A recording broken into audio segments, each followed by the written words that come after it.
بزنجو صاحب کو تو اس وقت تو بزنجو صاحب اس پکچر میں نہیں تھے.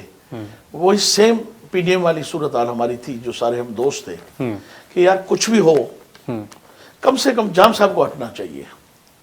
جام صاحب کو کسی نے خود نہیں ہٹایا. ایون میں آج بھی آپ کو کہتا ہوں آن ایئر میں بیٹھا ہوا ہوں, ریکارڈڈ ہو رہا ہے, ہم بھی نہیں ہٹانا چاہتے تھے. جام کا رویہ متعلق ایران تھا, ایسے لگتا تھا جیسے وہ فوجی مارشل ایڈمنسٹریٹر ہو. اچھا, وہ ان کا رویہ بھی کوئی سیاسی رویہ نہیں تھا, وہ سیاسی آدمی نہیں تھے. اور جتنا ہم نے ان کے ساتھ نبھایا اور جتنا انہوں نے ہمیں ڈیمیج کیا, شاید ہمارا وہ اللہ ہی فیصلہ کرے گا, ہم تو کچھ نہیں کہہ سکتے. کیونکہ وہ صاحب کا نام کس نے ریکمینڈ کیا تھا؟ بزنجو صاحب کا نام ریکمنڈ نہیں ہوا تھا. بزنجو صاحب کیونکہ اور کوئی کینڈیڈیٹ نہیں تھا جو اس طرح قابل قبول ہو. ایک دفعہ جب جام صاحب چلے گئے پھر ان کو آسمانی قوتوں نے میرے خیال میں تھوڑا بہت سپورٹ کیا.